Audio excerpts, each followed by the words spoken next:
Okay, everybody, if you could take your seats, please. It looks like most people got through their lunch. I don't see too many sandwiches in the room.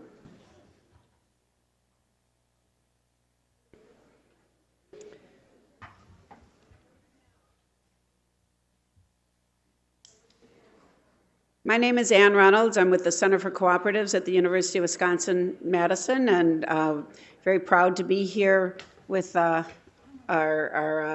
group of case study writers and others who are very pleased to be joining you, mostly from Philadelphia and Pennsylvania area, but I think this is also sort of a national group, and it's wonderful to see everybody here today.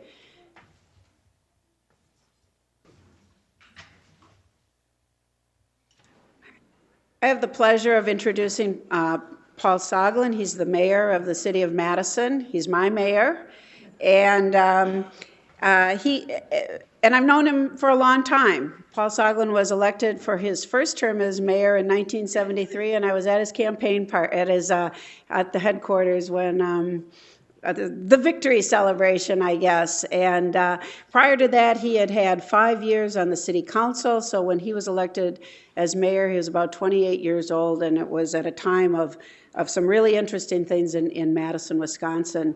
And Paul will probably reflect on some of those things here as he speaks to you in the next couple minutes. Paul served again as mayor of the city of Madison in the 1990s, and then he was elected basically to what is his third tenure as the mayor of Madison in April of 2011. During his terms in office, his leadership was notable for good fiscal management, for an attention to struggling neighborhoods, for an investment in downtown, and for real and lasting improvement in our transit system. So Paul cares deeply about cities. He cares deeply about the role of government in cities. When he wasn't in office, he was doing a variety of private sector and public policy work, but he also kept most of us informed on what he thought. And I know he won't hold back today for those of you who are fortunate to hear him. In addition to his deep interest in, as I said, in local governments, he also has a lifelong commitment to cooperatives, and we're very glad to have him here. Please join me in welcoming Paul Soglin.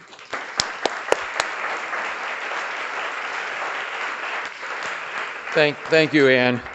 When I arrived here last night, having spent an hour and a half inefficiently on the tarmac at the airport waiting for them to clear Air Force One, I had a very nice, tight presentation for you that would allow for questions. Then I listened to Gar and sat in on a number of all the sessions this morning that I could. And so now I've got this very wandering, disjointed presentation where I'm really going to try to be responsive to some of the questions and issues that came up. The other thing that I'd like to mention is that normally I do not use any kind of slides or visuals for, if no other reason, that you then get locked into a certain order.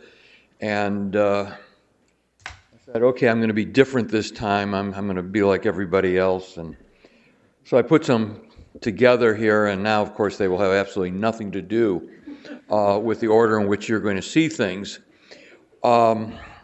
So let's get right to it. Neighborhoods. The question of neighborhoods came up in one of the sessions today, and neighborhoods are really the base for a lot of cooperatives.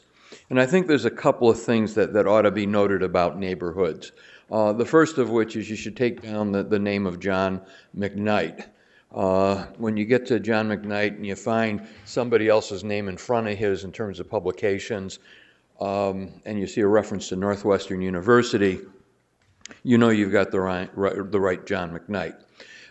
John makes the point in his work in terms of neighborhoods that we too often go in and we look at the needs of neighborhoods and we don't look at the assets of neighborhoods, because the only way strong neighborhoods are built is in terms of working off of the existing assets. And that's the strengths of the people who are there, the existing institutions. They could be non-profits, they could be religious, they may be small businesses, they could be educational institutions. But too often we fail to look inside ourselves as to what we have as assets. And the other thing that's tied into this is the role of government. Government doesn't run neighborhoods. Quickest way to destroy a neighborhood is to have government run it. And I say that as somebody who's been in and out of government for 40 years now. Government is a resource. We are a resource to build on the assets of the neighborhood.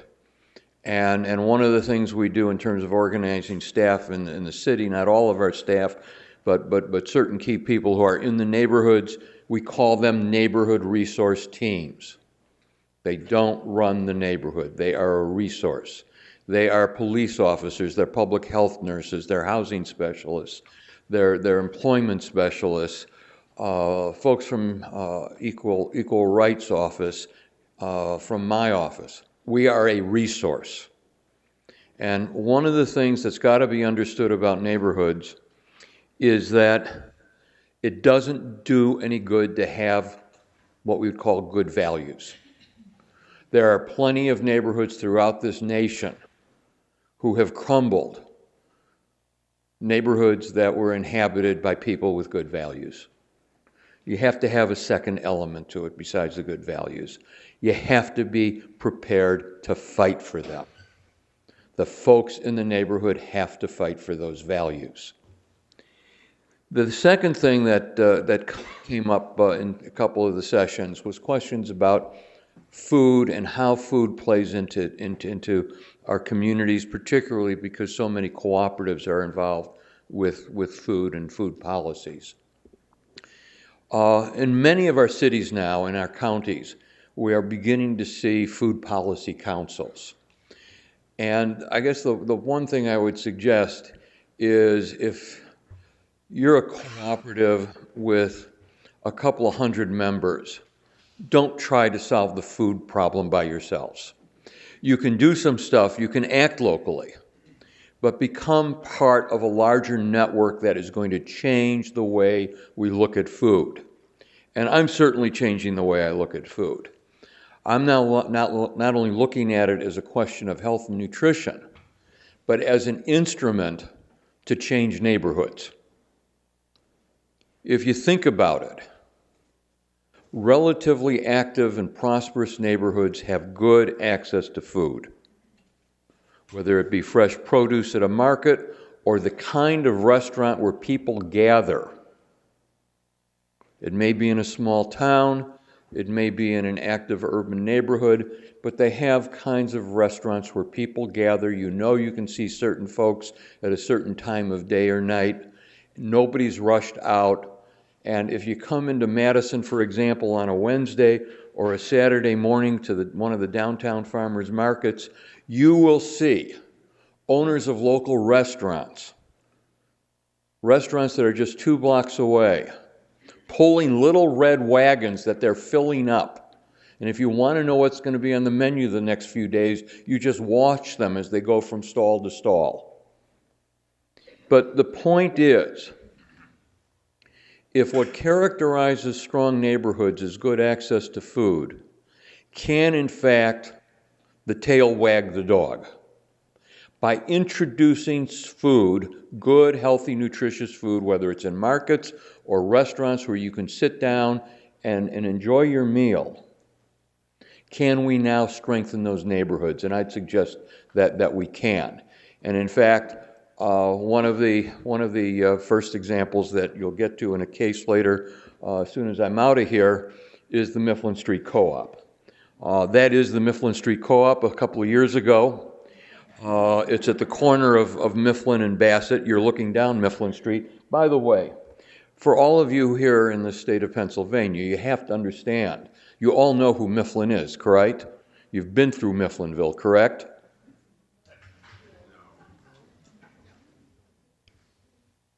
You don't know what I'm talking about.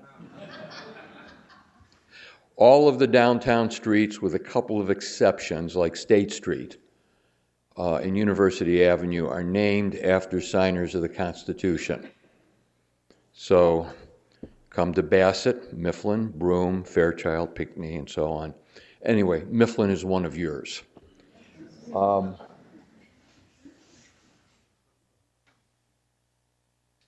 Okay, so that was the co-op a few years ago. Don't ask me why I saved it.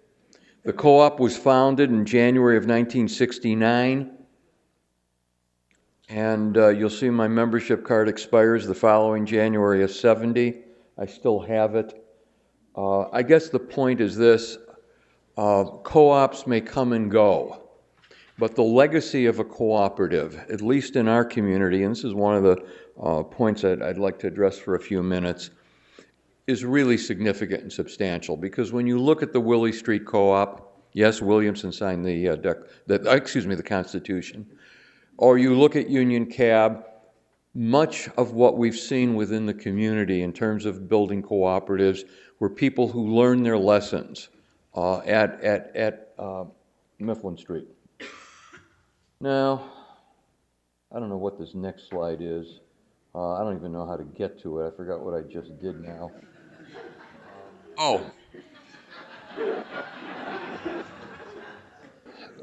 After the Mifflin Street Co-op was founded in January of 1969, the following May, the first week of May, was the infamous Mifflin Street Block Party. Hundreds of people arrested. People who attended the party had hair that looked like this. And when they got out of the block party, their hair came down to look like this. That is the Mifflin Street Co-op on the third day of the block party. The style is thanks to the Dane County Sheriff's Office, or jail, I should say. You can't really read this, but if you look carefully at the top of the heading of the paper, it says, "Mifflin hails Dillon's non-arrival."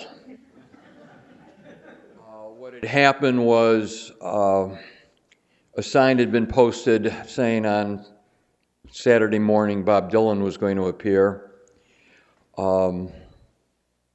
He didn't. And it became a news event. These are the struggles of running a co-op. And you make these plans, and sometimes they go awry. If you read in detail, which you can find on my blog, I had the heart 1 month to take this long, one-paragraph narrative on the history of the Mifflin Co-op and edit it down to something that had paragraphs. One of the things that's accounted for is the day that Bob Golden, in a moment of frustration, went up. We had double bolt locks that you needed a key, not just from the outside, but the inside. He went and he locked all the doors, locking everyone in, and refused to open the doors until everybody helped unload the produce that he'd just brought back from Chicago. What else do we have here? Oh, Gorilla Cookies. I really wanted to make a point here. So let's stop fooling around with the slides and get on here with something a little more serious. I think there's some lessons here about organization, the frustration that Bob Golden had, and you'll eventually see how it ties into Gorilla Cookies. Cooperatives are very much like a lot of nonprofit boards. And the point is this: those board members have to have 3 qualities to them. You may not find all 3 qualities in the same person, but certainly the board itself as a group must understand the mission and purpose of the co-op. That's essential. Secondly, they must have the ability to pay attention to financial matters. And you'll hear later about, I won't bother with going into the demise of several co-ops, but that clearly led to their demise. And the third element is we have to deal with management. The co-op has to be managed. whether it's going to be a meeting that does take 8 hours to resolve a 2-paragraph statement on philosophy, or it is actually scheduling work. There must be management. Those 3 things are critical. And it gets us to looking to the private sector. And some of us have a disdain, a distrust for what we see in the private sector. But they don't have a monopoly on the truth. And because they may focus on these elements, doesn't mean we have to reject them, and it doesn't mean we can't improve upon them. But if you look at the success of private companies, there's 3 things that they have.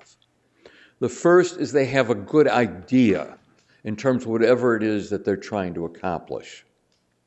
The second is that they know how to sell, at least the successful ones. And the third thing is that they also focus on management.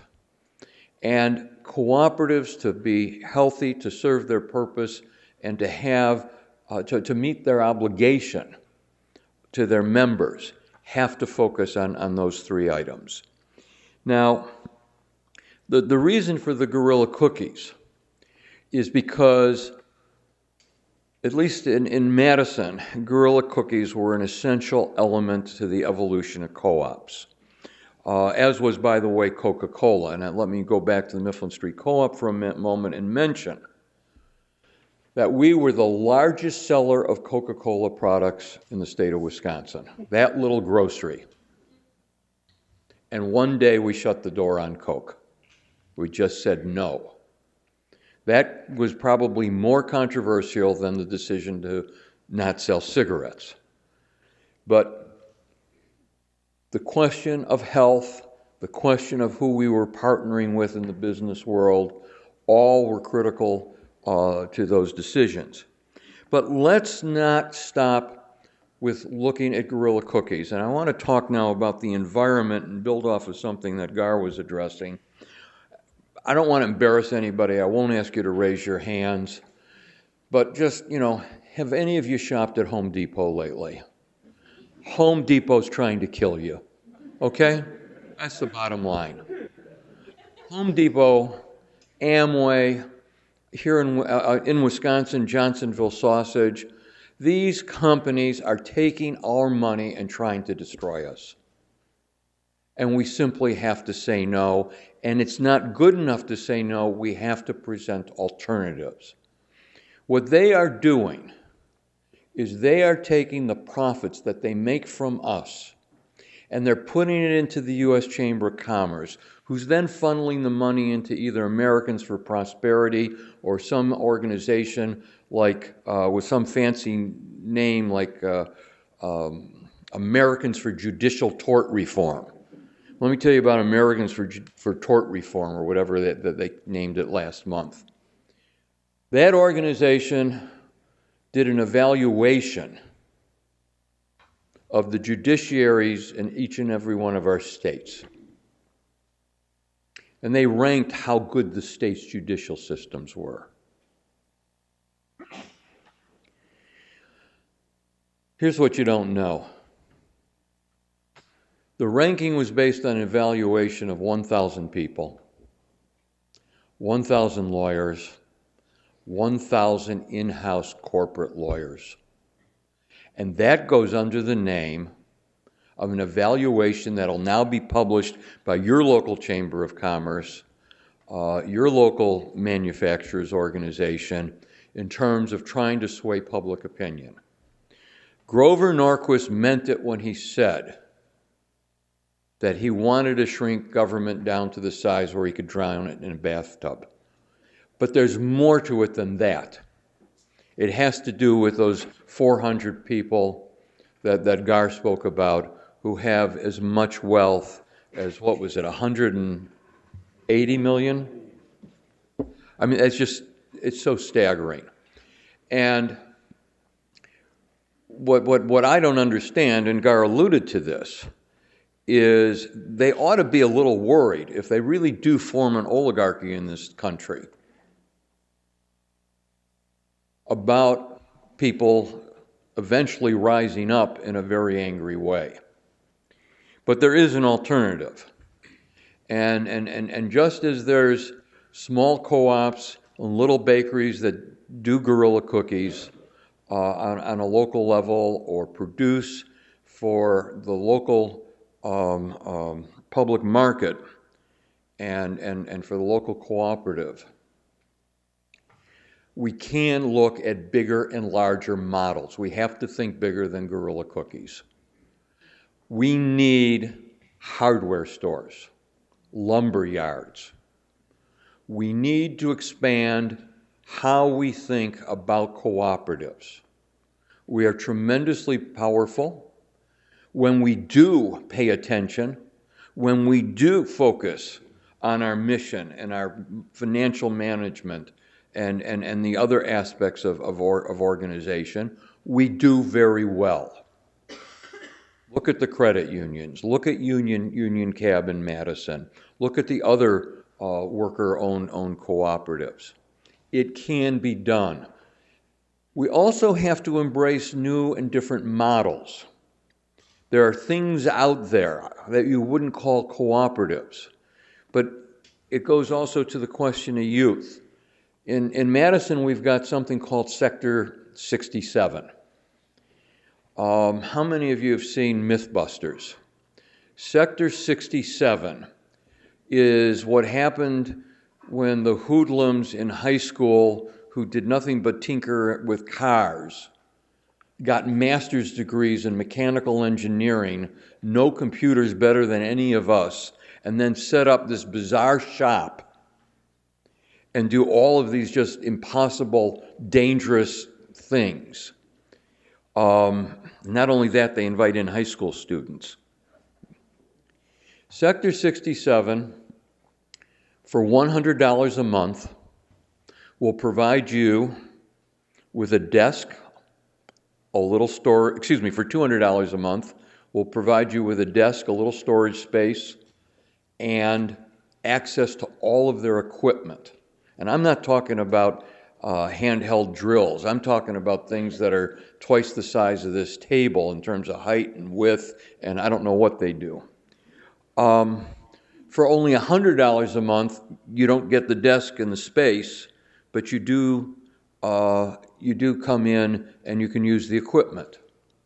If you show up at Sector 67 on the first Tuesday of every month, what will happen is you and everyone else gathered there will get 5 to 10 minutes to explain your local, your project, whatever it is you're working on. And then you'll get feedback from all these other mad scientists. Now, I don't know what's more cooperative than that, sharing ideas. So it's not a perfect cooperative model, but it's got a lot of the aspects of a co-op.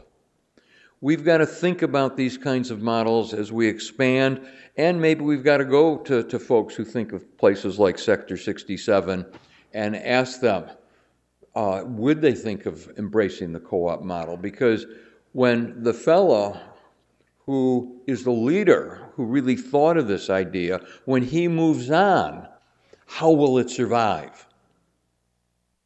And there's certain things that he's missing. He's got all these high school kids coming in, tinkering away. They're basically putting rocket engines on scooters to see how fast they can go. They sit out there in the rain waiting for the clouds to pass to watch Venus transversing the sun. But the point is, it's a wonderful model. It's a wonderful experience. It is going to be creative. Some of these folks are hobbyists, but some of them have ideas that can be marketed and sold. And that could create jobs, and that can be of benefit to the community. So one of the things that I think we have to do is we basically have to think both horizontally and vertically. We have to think about expanding the kinds of enterprises that we embrace. We have to think about moving nationally, moving on to other models. REI is, of course, a perfect example of that. And I don't know about the rest of you, when I need something involving my bicycles, it's either REI or it's going to be one of the locally owned bicycle shops in Madison. I want to go back to Union Cab and the notion of failure. When Union Cab was formed in the 1970s, we had a city attorney who just told us right out that development corporations were illegal in the state of Wisconsin. So what we did is we asked him to take an early retirement. We replaced him with a city attorney who told us that development corporations were legal in the state of Wisconsin. That then allowed us to organize the Madison Development Corporation. And that wasn't the scary part.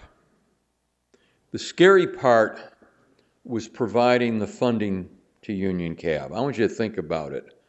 And this is something a couple of us were discussing in a break period here. We are very used to in our society to give money away to nonprofits.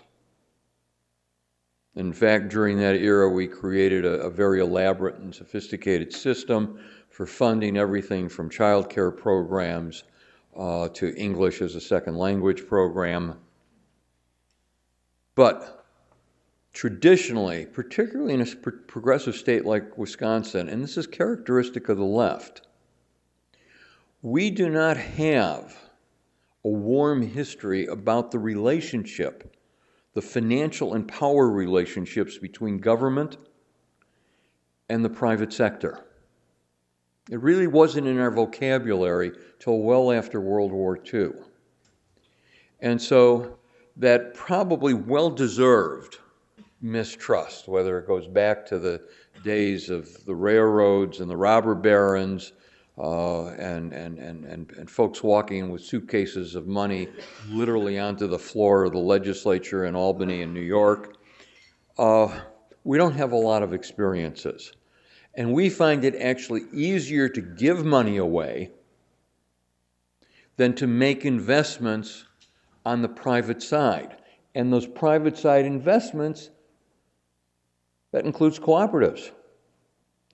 And so there we were in, I think, 1976, 77, and faced with this very daunting task, which was, and scary, the responsibility of providing a significant amount of money to Union Cab. I mean, look, these were a bunch of cab drivers. What did they know about managing? What did they know about handling anything other than a fare? And I had driven cab for 3 years in graduate and law school, so I knew about cab drivers. Well, we took that chance. And of course, the payoff was enormous. And I'm not talking about just the success of Union Cab. What I'm speaking then of is creating an environment that was healthy for cooperatives, for people to learn, and for, as we say in the graduate programs, the externalities, the other consequences of what happened. And here's a point that should not be lost. I mean, Madison's, former Governor Dreyfus once, the numbers have changed because of annexations, but former Governor Dreyfus once described us as 76 miles surrounded by reality. We weren't always that much fun. All through the first half of the last century, Madison police officers were members of the Ku Klux Klan. When I won the mayor's race in 1973, I defeated an incumbent mayor who was to go on in 1976 to run for vice president of the United States with Lester Maddox. Think about that. Certainly, we've had a long and deep progressive tradition in Madison and Wisconsin. But it's only been solidified in the last 3 or 4 decades. And let me just boast about one other part of that. About 15 years ago, one of the more conservative commentators wrote a piece about how our county, Dane County, was eventually going to go conservative. And his point was that Madison was losing population relative to the rest of the county. So as we were growing as a county from 500 to 600, and now we're at 800,000 people, that as the needle pointed to the suburban areas, Dane County would start electing more and more conservatives to the legislature. Well, he was right about one thing. We went from being, in the post-World War II era, 2/3 of the population of the county, to now we're about 48, 47%. He was right on that count. What he didn't count on was that our subversive ways would infiltrate the rest of the county. And now suburban Dane County is about as left-wing as Madison. It didn't happen overnight. It's part of the culture. It's part of the values. And certainly the cooperative movement is so critical to that, because Groves Co-op, named after Professor Groves, the International Co-op, the Green Lantern. Yes, the Green Lantern. It was a dining co-op, by the way, in the 600 block University Avenue, which saw its demise, I think, sometime in the early 70s. Those were co-ops that went back 30, 40, 50 years, back into the original progressive era. But they left seeds that led to the Mifflin Street Co-op, the Willie Street Co-op, Union Cab. And very frankly, in September of this year, it'll be the 50th year since I arrived in Madison. I tended to go to school there, and then, who knows what else. But the way I'm feeling, we're just getting started. We are just getting started. There are so many opportunities out there. And turning, in effect, to another thing that was mentioned when Gar spoke this morning, the role of young people. We have a new member of our city council, Scott Resnick, who was elected a year ago at the age of 25. It's been about 14 months. I still think he's 25. I'll probably still think he's 25 in another 10 years. But it was Scott who introduced me to Sector 67 and all of these other things that were happening in Madison. And so what we're going to have to do is break down some of our traditional walls and barriers. Again, going back to how we think about cooperatives. There's one more thing I want to get to, which is a lesson I learned when I was with the Wisconsin Housing and Economic Development Authority. And it has to do with the home bankruptcies and what has happened in this country in the last 5-6 years economically. Because now we've got rules that apply to the entire United States of America in terms of financing homes, and they are very inappropriate and unnecessary. If you look at the difference of the bankruptcies that took place principally in what are called the Sand States, Arizona and New Mexico, all the way through to Florida, and you look at some of the states like Wisconsin, we had relatively few bankruptcies. We had relatively few foreclosures on home ownership. And when it came time to home loans, we, less than those other states, required significant down payments. And what you're hearing out there, of course, was there was this era of the last 10, 15 years where they were giving away money, and the whole problem was rooted in the fact that homeowners acquired these properties without significant down payments. Well, there's 3 elements to what goes into making a loan. One is the quality of the underwriting. Second is the size of the down payment. And the third is homeowner, home buyer education. And in Wisconsin, we focused on the first and the third. We focused on the quality of the underwriting, and we focused on the education.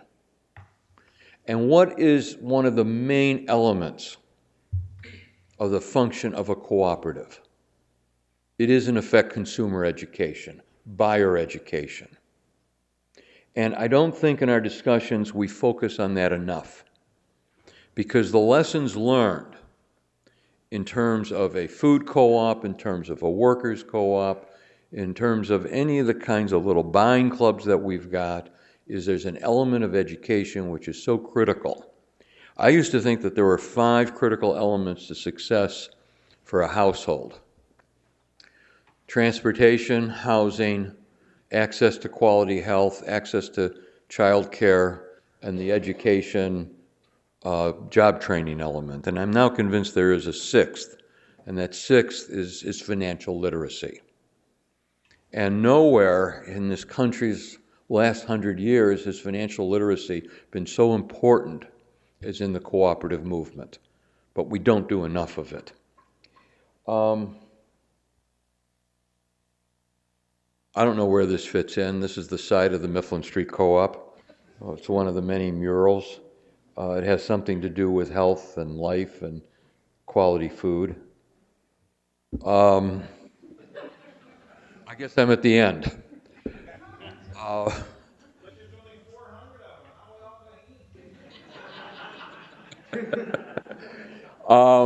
This is, I think this was part of the zombies for impeachment. Anyway, it was disjointed. I hope there was a couple of worthwhile gems in here, and we do have time for questions.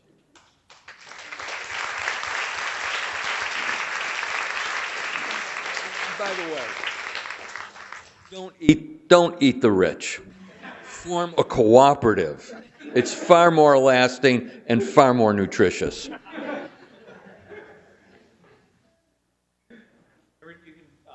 if you want to come stand up at the microphones.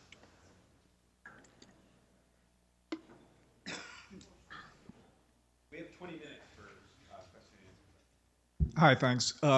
Could you tell us a little bit about the co-op conference that you had in Madison recently, and do you think it's replicable, and what was the success of it?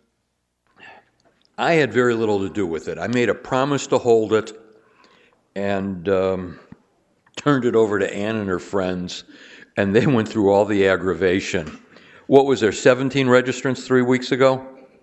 We had 17 registrants 3 weeks ago, and we ended up with 130? 150. It was supposed to be a local Madison thing, and about another 30 to 40 were from outside of the county. The point of the conference was specifically this, and yes, I think it's replicable, but what we wanted to focus on was how do co-ops fit into the local economy. And I'll just tell you right now, by sitting in one of those sessions, I got an answer to something that's been troubling me for the last year or so, which is we plan to set up, with all of our advancements in Madison, we do not have a public market. And we've been struggling with it, and I think we've got at least the concept down. As I like to put it, we're not going to have a public market selling designer sunglasses. We're going to have a public market where you buy food that has dirt on it. Not to insult the producers or anything, but you get the, something that's gritty. And we don't have any grand old buildings like you do here in Philadelphia or in Cleveland for our market. And I was really impressed in York. York is just the ugliest, most ghastly building I've ever seen. The York public market is just a thrill to experience. And what makes the market so special is 2 things. One is the producers, and the other is the shoppers. But while the city is going to put money and invest in whatever public market we have, the light bulb went on at our conference. I said, oh, now I know how we're going to manage it, because I don't want the city managing it. We're going to have a cooperative manage it. And I haven't really shared that with you, have I, Ann? Public announcement here. But the point is, there are so many ways of cooperatives interacting with the local economy. And like I said, this was just one example of it. We've got others. I'm looking forward to a whole host of different types of retailers, different types of entrepreneurs. We've got the University of Wisconsin, which is just spitting out these kids who want to stay around the city. They've got brilliant ideas. They want to start businesses. And one of the things we want to do is get to them with cooperatives. One of the biggest private company, by the way, and this is another takeaway I've got from the conference. Epic Systems and Children's Hospital of Philadelphia, or is it of Pennsylvania? CHOP. Uses Epic software. I don't know what other Pennsylvania hospitals. Judy Faulkner, the founder of this company that employs 5,000 people, has made it very clear that she never wants it to be absorbed by General Electric or any of these other giant companies, that she wants to keep it in worker control. Judy's a couple years older than me, so she's not going to be there another 40 years. But one of the things I'd like to do is get word to her that as she struggles to figure out what happens to the company, that she ought to be looking at worker control in a cooperative model. And I think that's one of the things we ought to be doing with local businesses that are privately held, where there's a question of successorship. Perhaps there's children in the family who don't want to continue operating it. Perhaps there is the threat, and that threat is so real. I mean, we just went through it in Madison. You don't know it by Spectrum Brands, but Rayovac. Rayovac is a long-standing, Rayovac goes back to the French battery company in 1905 or 1906 on Winnebago Street in Madison. And the city gave them a TIF in 1982 or 83. It was a year I wasn't mayor. This last couple of months, they announced that they're leaving town. So take that for what it's worth. Hi, Mayor Soglin. I'm Danny Spitzberg, and I work with COFED, which is the Cooperative Food Empowerment Directive. And I've been in Madison for the last 3 and change years. So first, 2 kudoses to you. I don't know, if you make that a plural, kudoses, kudai. First, when I was on Library Mall walking across campus, you were giving out handbills. And as a young person with a lot of disillusionment with regard to politics, I was like, wow, yeah, that's the once and future mayor, right? Handing out, so hats off. And also, Green Lantern, you mentioned, I'm proud to have been part of a student group that restarted that with a new name in the same space. So you can come by and see the student-run cafe that's teetering on the edge of becoming cooperatively organized. Cool. My question is this, I guess related to politics. I've known that cooperatives have come and gone, in the Depression era and then the 40s and the 50s. I'm not really sure, I wasn't around, but there's this idealism around cooperatives coming again and being this big wave, and I'm really stoked to see that, or to hear that anyway. To what degree can cooperative entrepreneurs be involved in political institutions that might gird that in a way that wouldn't kind of be at the whim of competition when things get good, if they get good again in the economy?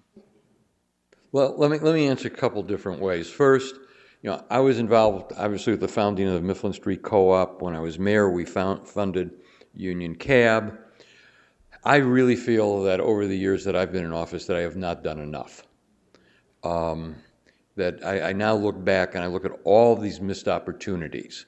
And that really was part of the idea for this conference we just had on how do co-ops fit into the local economy. I think that message has to be repeated over and over and over again, because it's a bunch of people who have this touchy-feely idea about co-ops doesn't mean it won't work. If they come to it with those three elements, the mission, the ability to handle the finances, and the ability to manage. And it always stunned me. Bob Golden, who I mentioned, who locked the door of the co-op so people couldn't leave, he went on, as the years went by, he's now got Golden Produce. And he has now got this operation where he's one of the biggest sources of bringing foods that are not sold in the Madison area or produced in the Madison area into Dane County. And in fact, for those who don't want to buy from Cisco, you look to Golden Produce.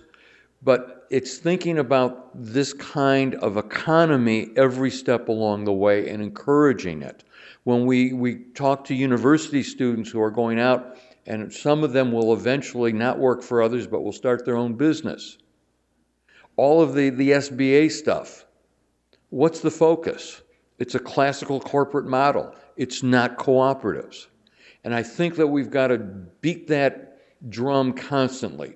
The other part of it is taking the matter to public officials and making it part of the agenda. Everybody is out there talking about jobs, jobs, jobs. And very frankly, 3/4 of them don't know what they're talking about, or they're going to set up jobs that eventually will move somewhere else, so they'll be non-union or whatever, and don't get me started on that. But the point is, we don't look at models. We underestimate ourselves, and that makes me the second person up here to say that today. We underestimate ourselves. We're not going to do it by sniffing birdseed and eating yogurt all the time. We've got to have solid business models. But we are capable of doing that. Thank you. Thank you. I'm sorry, I don't mean to interrupt. Mayor Simon does have to catch a plane relatively shortly, so I think 2 more questions, and we've got 8-9 minutes. Okay, I'll try and be short. Okay. My name is Sharon Constance. I'm from Wageningen University in the Netherlands. One thing that I hear all the time is the discussion about scaling up as being the way forward for cooperatives. But at the same time, there is the presumption of small is better and what a cooperative is supposed to be in relative to the nasty big boys. How does that discussion happen to advance the cause, as it were? It's not for every cooperative to scale up. We heard about a couple of local co-ops in this room earlier this morning. It sounds to me that those co-ops are going to be focused on neighborhoods here in Philadelphia, and that's it. It took the Williamson Street Co-op, 30 years before they opened their second successful store. But if we're going to take, maybe I'm dreaming too big, but I look to the day where there's going to be a hardware store cooperative opened in some city here in the United States, and eventually it's going to take on Home Depot. We've got to think like that. We've got to take on and change the economy of this country. Like I said earlier, I am sick and tired of giving money to corporations who are turning around and beating me over the head and trying to destroy our cities and our farms. It's just it doesn't make sense. And so it's not for everyone. It's not the entire cooperative movement, but there's got to be an element within the cooperative movement. If you can take REI and take it nationally, we can do the same thing with hardware stores. We can do this. Wouldn't it be nice if a local co-op, instead of fighting and struggling against Aldi's or Roundy's or one of the national food chains, was at least fighting a national cooperative? At least they're going to be keeping the fight within the family. I'm Ben Safran from Haverford College and an intern for Mariposa and starting a food co-op at Haverford. So unfortunately right now, many of us involved in food justice in Philadelphia are having some disagreements with our mayor. Most, especially right now, the proposal to ban feeding the homeless in open public spaces. And I'm wondering if, from your experience on the other end, if you have any insights on how to get the city to be more responsive to those of us working in food justice causes, and perhaps how to move beyond our current antagonistic relationship with the city.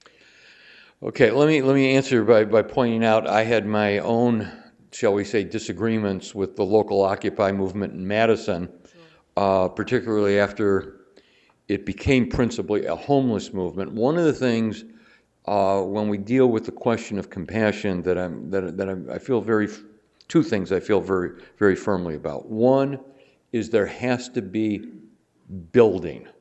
When I say building, it means creating something.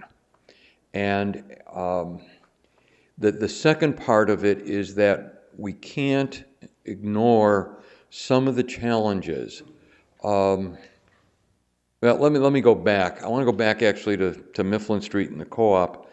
Following that year of 1969, when we founded the co-op and then then had the block party, in the subsequent year, we came under tremendous pressure from people who came drifting in to the Mifflin Street area. And being the socialist, anarchists, whatever the hell we were, people left doors open, people welcomed everyone, and it was a disaster. There were serious problems of crime, there were problems with what we referred to as death drugs, and we had to come to grips with it. And the bottom line was this: as compassionate and as welcoming as you want to be, there has to be rules. There has to be rules dealing with everything from drug use to violence. And one of the problems that happened, which is when most of the original Occupy people left our site in Madison, is that we started having some of the very same problems. And I really feel that we can't turn our back on those things. We have to confront them head on. We cannot be into denial. Now, but not only do we have to deal with that reality, but we do have to create alternatives.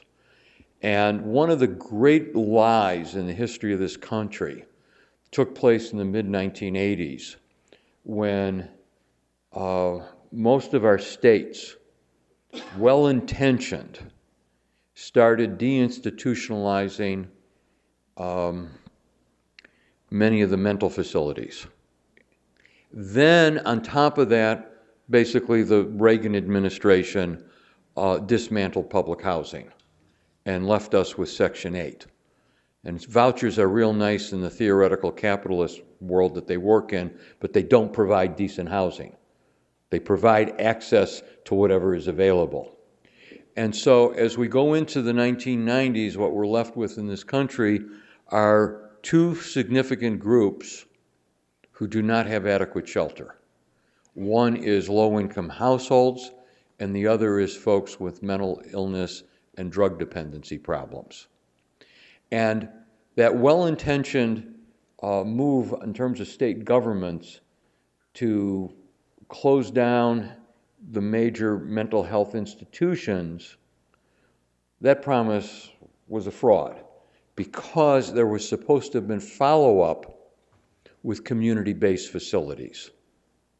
And the community-based facilities never materialized. And so, as is the case with so many of what we see happening here, it's getting pushed down, and the folks who need the service are now expected to be the ones to pay for it. And so, what I think the solution is we've got to get into the states, we've got to get into the federal government, and we have to make it real clear that this issue, particularly of housing, going back to those 5 elements I mentioned earlier, housing, health care, child care, transportation, and the education job training component, they must be addressed. And the way to address them is with permanent solutions. One of the things that we're building in Madison right now is an SRO, single residence occupancy. This is going to be probably, we have an acceptable facility, a really good facility when you think about it, for women, run by the YWCA. But we have nothing for men. And I think that that's the alternative. We're just going to have to build these places. We're going to have to provide the supervision. And we're going to have to partner with the counties. What gets me is that there's been no accountability in terms of both the states and the federal government for what they have done. And we get anecdotes. We get pictures of Pruitt-Igoe. We get pictures of these awful tenement projects which were described by Jane Jacobs in The Death and Life of Great American Cities. But the point is, there is housing that works.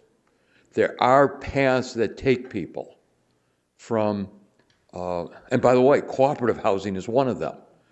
And it's 2 o'clock, and I've tried to answer the question as best I can. Thank you.